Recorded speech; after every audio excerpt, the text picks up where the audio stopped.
A thing of beauty is a joy forever. Having a look at a very well-made model steam engine.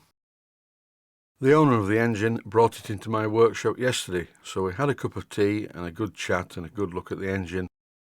It's currently sat on my turntable so you can get a good look at it.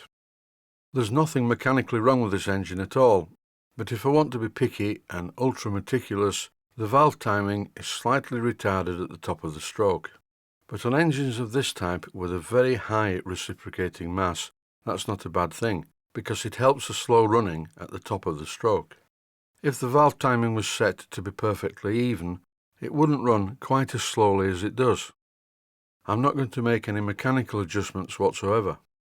All it requires is a steam inlet pipe and an exhaust pipe, and both of these pipes will be fitted with threaded unions at the rear of the engine. I've temporarily fitted a steam pipe to allow me to run it on compressed air. In this clip, I'm feeding some oil into the airline. This will lubricate the cylinder. I'm going to let the engine speak for itself. I don't need to say anything else in this video, except for thanks for watching, and I hope you find it as beautiful as I do.